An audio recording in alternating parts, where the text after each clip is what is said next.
దాడి చేసింది బయట వాళ్ళు చేశారు. కంప్లీట్గా నేను వెరీ క్లియర్గా చెప్తున్నా, ఐఎమ్ వెరీ క్లియర్. దాడి అటాక్ అనేది నాకు బయట వాళ్ళ నుంచి జరిగింది.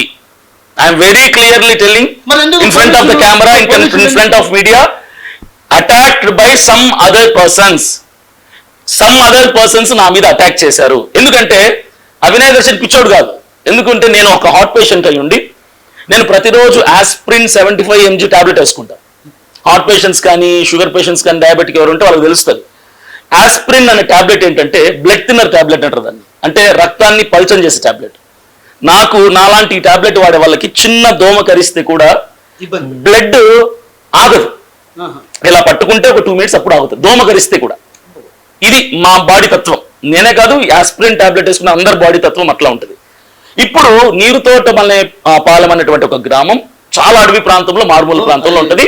నియర్ బై హాస్పిటల్స్ ఉండవు, మెయిన్లీ హాస్పిటల్స్ ఉండవు అక్కడ. ఎమర్జెన్సీ ట్రీట్మెంట్ కూడా చేయడానికి అందుబాటులో ఉండదు. ఇప్పుడు అలాంటి పరిస్థితుల్లో, అలాంటి గ్రామంలో, కుగ్రామంలో నేను హార్ట్ పేషెంట్ అని తెలిసి, నాకు రక్తం ఆగదని తెలిసి ఈ దాడి నేను చేయించుకోవడానికి, అంటే ప్రాణంకి తెగించి దాడి చేయించుకుంటే నాకేమొస్తుంది? అంటే మీరు ఒక అభినవ అంబేద్కర్ కావాలనో, సరే, అంబేద్కర్ కావాలనో, నెహ్రూ కావాలనో, మహాత్మా గాంధీ కావాలనో, లేదంటే ఖర్చు పెట్టి నోటు మీద నా ఫోటో రావాలనో, ఏదైనా కానీ నేను బతికుండాలి కదా. ఇప్పుడు దాడి హైవే మీద చేసుకున్నాను అనుకో, నేను ఒకటి చెప్తానండి, హైవే మీద చేసుకున్నాను అనుకో, సర్వమని హాస్పిటల్కి వెళ్ళిపోవచ్చు, అరగంటలో వెళ్ళిపోతాం, 50 కిలోమీటర్లైనా. రోడ్లు సరిగా లేని ప్రాంతంలో, అడవి ప్రాంతంలో, కనీసం హాస్పిటల్ ఫస్ట్ ఎయిడ్ చేయడానికి వసతి లేని ప్రాంతంలో దాడిని ఎందుకు ప్లాన్ చేసుకుంటాను? ప్లాన్ చేసుకునేవాడిని అయితే పర్ఫెక్ట్గా ప్లాన్ చేస్తా.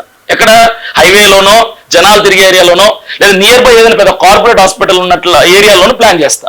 దాడే కదా, అక్కడ జరిగితే నమ్ముతారా? హైవేలో జరిగితే నమ్మరా? ఇలా విజయవాడకు పోయేటప్పుడు జరిగితే నమ్మరా? వైజాగ్ పోయేటప్పుడు జరిగితే నమ్మరా? నేను ప్లాన్ చేసుకుంటే పర్ఫెక్ట్గా ప్లాన్ చేస్తా కదా. తుకడా బొకడాగా ఎందుకు ప్లాన్ చేస్తా?